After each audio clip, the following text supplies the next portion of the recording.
Hi, Fabienne. Fantastic to have you on the podcast today. It's an absolute pleasure to have you here. Yes, I know today we're going to be speaking about the importance of self-worth. I know that you're a renowned coach in that area for some time now. Um, well, present yourself so that we can. Sorry, I'm going on, aren't I? But express yourself and let the listeners know who you are. Yeah, sure. So, hi everyone. First of all, Abigail, thanks so much for having me. My name is Fabienne, and I'm a self worth coach. So, focused on helping people to understand their inner value and how that affects their outer world.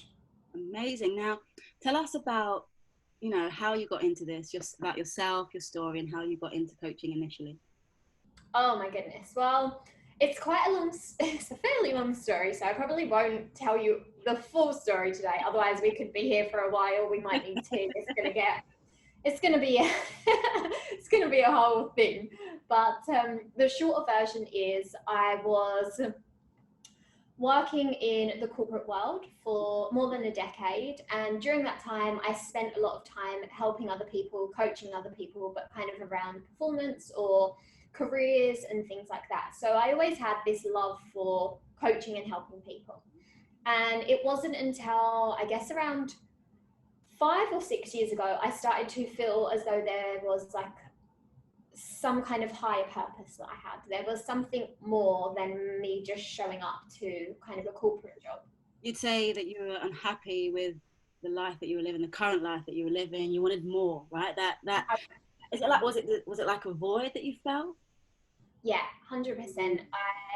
I was just feeling as though the direction that my career had gone in, and it was a like well thought out direction. Like I had actually chosen that path. It wasn't like I fell into it. It wasn't accidental. It was absolutely chosen. Like at age 16, I had said I would like to work in the corporate world and I wanted to work for this specific company, and I was super intentional and I had got that. But it just got to a point where I didn't feel that I was in alignment with who I was, like the person that I was and the job that I was doing. It didn't feel like the values matched up. Like it didn't feel like some of the things that were being done there were things that I, maybe agreed with, or things that just felt good to me, and I got to the point where I was getting burnt out. You know how it goes, the story, the same old story. And I started to, first of all, actually look into writing, and I started to work on my first book. Mm. And it was out of that first book, which was kind of my journey to me discovering myself. And it's called 28, The Age of Power. And so that book is basically about me traveling back to myself and kind of having a spiritual awakening and discovering what my purpose was and starting to live that out and act that out. And Was there out of like, sorry to cut you off, but just the out of curiosity, was there a moment where you kind of stopped and said, "This is not for me. This is not what I want to do with my life. I don't feel fulfilled." When was that moment for you? Oh my goodness, it was about, it's like probably like 7 years ago now, but it was like, no, maybe not as long as 7 years ago, maybe like six, but it bothered me every single day. I felt as though I had it all, Mm. that kind of feeling like I should be grateful because I have a really nice home, and I have money in the bank, and I have a really good job, and I have a lot of things that a lot of people would really, really die to have, like really, really kind of like be so happy to have and feel so privileged to have. And I did feel privileged and I did feel grateful, but I also couldn't ignore the fact that there was some kind of a void inside of me that was not filled. And there was like a connection to my purpose that I didn't know what that was. And it was only when I started to live out that expression Mhm. that I was able to then become like in alignment with who I was really supposed to be. Amazing. So, what do you love about your career the most, would you say? Oh my goodness. Well, I guess becoming a coach, so writing my first book and then becoming a coach, I do get I'm just so lucky that I get to do a lot of different things. So I get to write. I'm working on the second book right now around love. I get to obviously work with different people all day long. And I think maybe one of the things that people don't realize about coaching is that when you're working with another person, right, although I might be helping that person is also helping me in some way. So if the energy exchange of the way that relationship is set up, then actually it will be mutually beneficial for both parties. So I think the thing I love the most is just working with other people, watching them grow, watching them to become the best version of their self and achieving their dreams and goals. Incredible. And what are some of the factors we need to think about when, for example, doubt steps in or creeps in? That voice that tells you you can't do it, they're not going to believe you, they're not going to listen to what you have to say, anything that you say is not valuable. All these different voices that may come up. How do we deal with that? How do we deal with that doubt? So the first thing you have to recognize is that everybody has that doubt. I have it, you have it, we all have it. Like, you are not alone because you have those thoughts. The difference between someone having those thoughts and like allowing themselves to become those thoughts, or a person that has those thoughts and actually moves through those thoughts, the difference is the tools that you have in your toolbox to be able to move through them. Wow. So when that stuff comes up, I like to refer to it as like your inner critic, or your, inner mean girl, or inner mean boy, or whatever it is we want to kind of refer to it as. And you have to recognize that the primary function of the brain is to keep you safe and to avoid like fear, discomfort, and all of these kinds of things. So potentially when that critic comes up, it might be because you were trying to do something outside your comfort zone. And if that is the case, then you have to know logically, your brain's going to do everything it can to tell you not to do that because it's going to be scary. So I would recommend keeping track of those thoughts. The best way to eliminate them and to kind of move through them is to keep track of them. So whenever one pops up into your mind, you write it down. And, some of my clients, for example, have like really, these really tiny notebooks that you can get, like quite small ones, like a hand-sized one. They'll keep that and they will write their mean girl thoughts down in there. So it's like, okay, the thought is out of my mind now. And then they will replace it with like an affirmation that feels better. So for example, if the feeling is like, I really don't feel, I feel really like ashamed or embarrassed or whatever it is you're feeling in this moment, and that's making me feel not lovable, then replacing it with an affirmation that makes you feel better. So, it's okay to have feelings. I honor and trust my feelings, and I recognize that they're pointing me in a different direction. But, that does not mean that I'm not lovable. That means that I'm working to see myself as lovable, something like this. Amazing.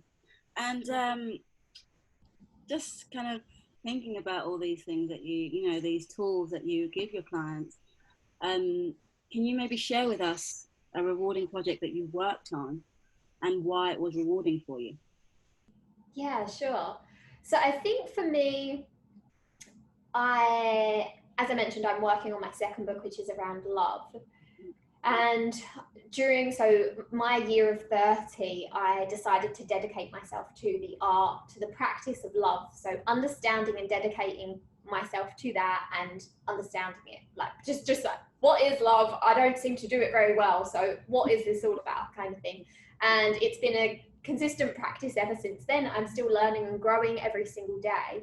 I think one of the most rewarding projects that I did is about almost 2 years ago now. I created a course for an app called Insight Timer. It's a meditation app. And it was a 10-day course on learning how to love. So all of the insights and findings that I had discovered in my year's journey of really kind of getting close and connected to love, and that being in romantic relationships and, family, friends, work, all of the ways that we can kind of show up in love.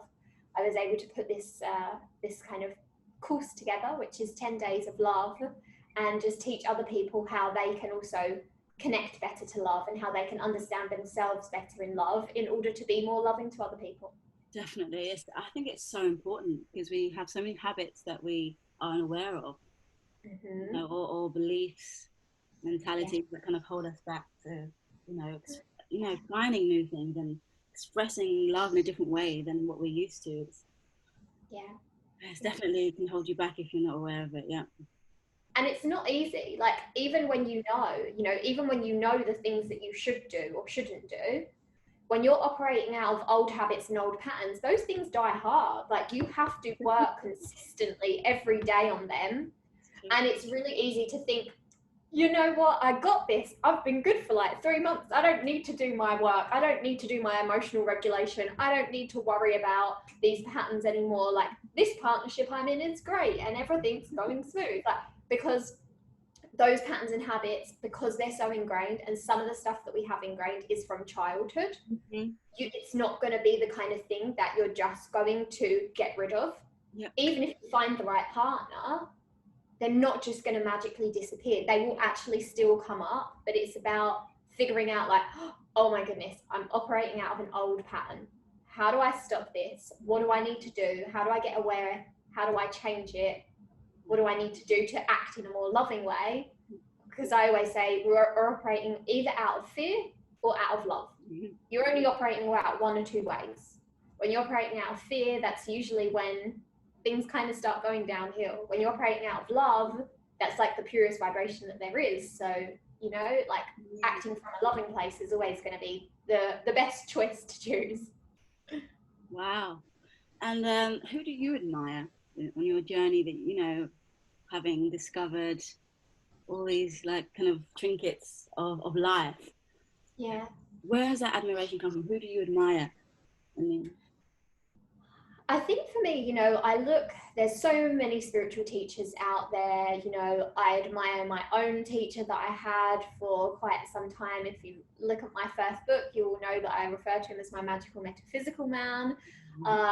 He really is somebody that I admire and think has, so much to offer. But I think if we're really talking about like who I admire like the most, it's going to have to be my mum. She is just such a incredible woman, and she's done so many amazing things throughout her life. Like, she's built businesses, she's like multiple times built businesses from scratch into 6-figure businesses.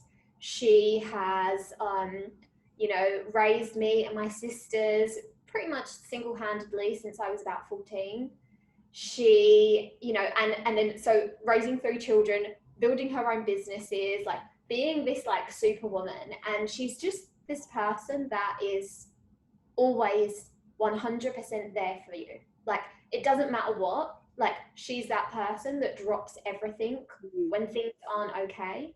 And I think that for me, I admire her so much because, aside from the fact that I think parenting is probably going to be one of the most interesting challenges that I have yet to come. Yes. I think for her, I'm just like, wow, you really are superwoman. You can do all of these things, and you're always kind of putting others before yourself in a positive way. And yeah, I really admire her. She is, yeah, she's taught me a lot and continues to teach me a lot. Yeah. Fascinating. Yeah, I think mums are the best, aren't they? They really are. They are, yeah. How they do it all, I just don't know, but I was talking to my sister about this as well, and it's like, once you have your kids, you're looking at their point of view, and you even admire them even more than what you do now. Yeah. You're looking at them, or you're analysing the situation from the eyes of a parent and not anymore their child. But yeah. So fantastic. And if you could have one superpower, what would it be? This is an interesting one. I think I'd be able to fly. I'm in a long distance relationship, so I think if I could teleport myself, that would be really, really, really amazing. So yeah, if I could fly or teleport, that would probably be the superpower that I would take up. Just because as well, I have lots of clients around the world. My partner lives in another country. I have friends that live all over the place. And so for me, being able to just be like, you know what, I'm just gonna pop in and see how so and so is today, and be able to just teleport myself or fly over there. That would be amazing. That sounds very fun. I would definitely be teleporting everywhere across the globe. Yeah, especially with everything that's been going on in the world lately, you know. Exactly. And if you could switch lives with someone for a day, who would you choose? So I don't think I have a specific person. Mm-hmm. Possibly my partner would be a really good option. But I think for me, it would be around like switching lives with a man. So I'm always seeing life from a woman's perspective and understanding it from a woman's perspective. And I would really, really love to have that male perspective. Although I do work with male clients and have, you know, friends that are men and things like that, I just feel like to be in the physical body of a man and know that and feel that and have their emotions and see, it would just be That would be fascinating. amazing. That would be Yeah, incredible, wouldn't it? it really would be. And I feel like it would teach me so much more about love. I mean, I'd be able to probably write a whole other 3 books on that if that could be a gift that I was able to receive. There was a film, I haven't seen it yet, but I think it was starring Taraji P. Henson. And it was basically, what was the other film with, what's his name? The guy that did Christ, the thingy of the Christ. He got beat. Oh, I don't know. Mel Gibson. Yeah. Mel Gibson, the film was How to Think Like a Man or something like that. Okay. And he could hear the thoughts of women. Do you know, I feel like this was quite a few years back, right? Yeah. I feel like I've seen this, or I saw a trailer or something like that for it. But recently, I think this is like the beginning of the year, if I'm not wrong, don't quote me on it, they have released another film, which is the opposite, which is with Taraji P. Henson. Okay. So I haven't seen it, but that would be maybe something that you'd be interested in if you know. Yeah, definitely. But yeah, so that's that. So fantastic. So now it's been amazing getting to know you and, you know, what you stand for and what you do and how you help people. So that's been very informative listening to you. Now we're going to go on to our expressions and idioms. And maybe you can explain to our listeners what they mean. So the first one we have is to have your heart set on something. Oh, okay. So to have your heart set on something, it really means that you're going into something with all of your heart's intention, all of your love. And you've decided from a heartfelt place that you are going to do this thing, and it's not going to be with your mind, it's not going to be with logic, it's going to be with your heart. And you're not going to do anything else until you get it. Fantastic. And could you maybe give us a sentence with this expression, to have your heart set on something? Yeah, okay. So she really had her heart set on being married in the fall. Fantastic. Amazing. And the second expression we have is to reach for the moon. To reach for the moon. Okay. Actually, and it's interesting because that sentence usually goes, you know, reach for the moon, doesn't matter if you land among the stars, right? Yeah. Yeah. Or reach for the stars. Yeah. So reach for the moon.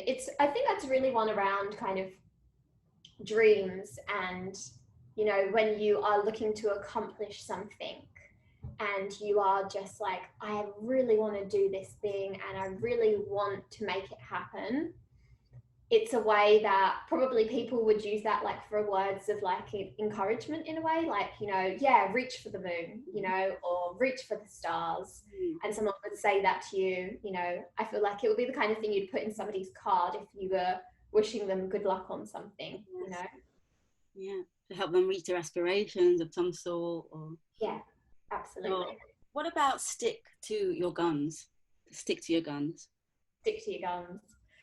Do you know, it's an interesting one. So it's just basically stick to what it is you believe in. Stick to what it is that your intention is. Although some of these phrases, they really like bother me because I'm like, stick to my guns. Like, why do I want to stick to guns? Like, I don't like guns. But ultimately, yeah, it's about stick to your own path, basically. What about blood, sweat, and tears? This is all to do with self-worth, aspirations, confidence. Yeah, absolutely. So blood, sweat, and tears, it's what you put into something that's like your deepest desire, that's your biggest desire. So blood, sweat, and tears, meaning that these are kind of all, I guess it's an interesting one, isn't it? But it's like these are all the bodily functions, you know, like we need blood we need running blood to be able to make us stay alive, right? Like you're gonna sweat when, you know, like I guess if you've got hurt, you're gonna bleed. If you're gonna like go on a run or do something like energetic, you're gonna get like sweaty. Hard work is usually like, you know, possibly getting sweaty. And tears, obviously, because crying. So I think blood, sweat, and tears, it's around that fact of you're going to go and do something, but it's probably not going to be easy. Mm-hmm. It's going to require hard work. It's going to require a lot from you. And that's why they say blood, sweat, tears. Fantastic. And then the last one we have, at all costs. At all costs. So I think with this, it's kind of like when, just trying to think of an expression to use it in. So maybe we ought to, you know, achieve a 50% increase. Oh, I don't even spit. I don't know what I'm saying. Sorry. Rewind. I'll cut that bit out. So when we're saying at all costs, by the end of the year, we need to reach a 50% increase at all costs. Yeah. That could be. Yeah. Or it could be something along the lines of, you know, no matter, so during the interview, she must stay confident at all costs. Yes. So it's an interesting expression, but it basically just means like, no matter what, like, get it done. No matter what, like it's basically saying no matter what. Mm-hmm. Perfect. So thank you for that. Thank you for explaining our idioms on confidence. Thank you. They were fun. So now we're going to do something fun. And this is the last segment of the podcast where we're going to play a quick game. And I'm sure you've heard of Family Fortunes. Uh-huh. And you know how it works, or... You might need to fill me in because I'm not much of a game show person and I don't own a television, so... Okay. Incredible. Oh, we'll go into that another time. All right, so Family Fortunes, I'm going to ask you 3 questions. And the aim of the game is to get the 5 top answers, or the first top answer. So they've asked 100 people in Britain, what do you think about this, this, and this, and this? But the most popular answer is the top answer, and that's the one you're aiming for. You have 3 tries to get the top answer. After that 3rd try, you have kind of like a countdown. If not, then you go on to the next one, but you haven't gained a point. Okay. All right, so the first question is a European capital city. What do you think British people would have said? Paris. Whoa, whoa, whoa, whoa, whoa. Top answer. Yeah. An African country.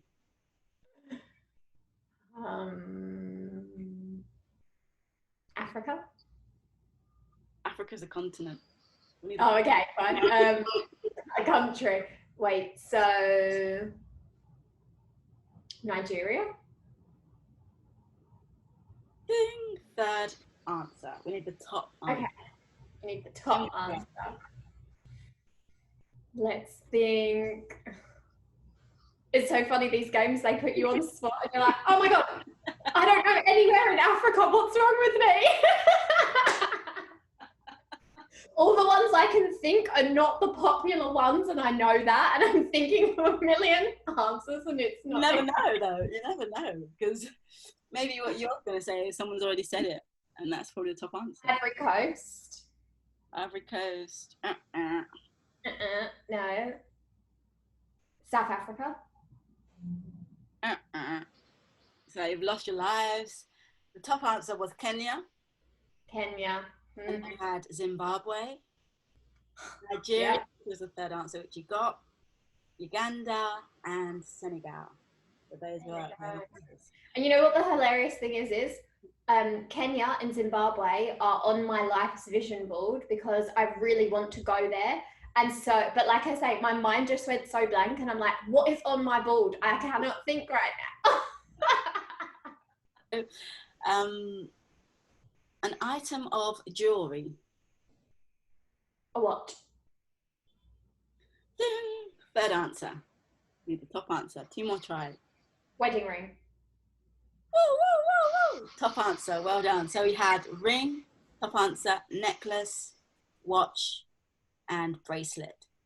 Next one. A country starting with C. Canada. Woo, woo, woo. Top answer. Well done. A fruit. Strawberries. Bananas. Third answer. Ding. One more try. Lemon. These ones are a bit weird. I don't know why, but we've got a mango. Top answer. Apple. Second answer. Banana. Oh, you did say banana, didn't you? I did say banana. That was a third one. Yeah. And wow. Then pineapple. Okay. And orange. You had 3 times the third answer. Is that what you were going to say? Yeah. No, I was going to say it's so funny because you're trying to think of the most popular. I would not think a mango is the most popular fruit that people would say, but then apple would have been. But I was sometimes I think you're trying too hard in these games. the actual logic of your mind goes out the window, and you're like, wait, what is it? What about a type of music? Rock and roll. Second answer. Pop. Woo, woo, woo, woo. Top answer. Well done. So we had pop, top answer, rock, jazz, reggae, and classical. Mm-hmm. All right. An English football team. Oh, no. I don't know anything about sports. Liverpool. Second answer. Let's try and go for the top. Chelsea. That's a fourth answer. One more try to get the top answer. West Ham. But good tries. Well done on that. So we had top answer, Manchester United. Second answer, Liverpool. Third, Tottenham. Fourth, Chelsea. Fifth, Arsenal. Next Manchester United. Yeah, because I think that's the one that David Beckham used to be in. Yes, yeah. So yeah, okay. I'm gonna retain that information for next time. The next one is a dangerous animal. A lion. Fourth answer. 2 more tries. Close, but not close enough. A tiger. Woo, woo, woo, woo. Top answer. That was a clue, wasn't it? You gave it away for me, that one. And the last one we have is a famous person who is dead. Elvis Presley.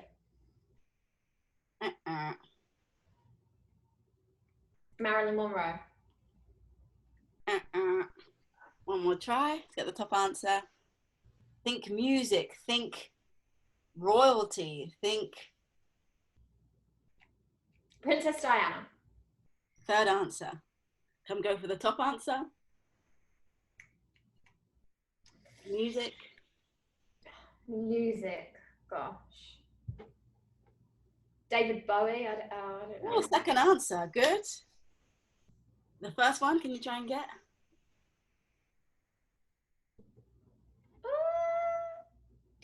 Who else? I'm the least person that knows about people in I listen to it and things like that, music of course, but I don't know the name. Like, I'm really bad with names of people. I don't know anyone else. Who else? The top answer was Michael Jackson. Michael Jackson. Yeah, of course that would be it. Michael Jackson, David Bowie, which you had. So second answer. Third answer, Princess Diana. Fourth, Prince. And the fifth, Carrie Fisher. Okay. Yeah, so well done. You got, how many did you get? 1, 2, 3, 4, 5. You got 5 top answers. So well done. 5 out of 9. That's good. Well done. Yay. Well, it's been fantastic having you here on the show. It's been amazingly fun and interesting to hear your answers, and how you speak about your passion, and you're in your second book talking about love, and it's something that is complex for everybody. I don't think anybody has a handle on how love works. So it's amazing that you're researching it for us and putting it in a book. So that's amazing. We thank you for that. And yeah, fantastic. I'm so grateful for you coming on the show today. Oh, thank you so much for having me. It's been so much fun, especially with the games. I feel like I rarely play games.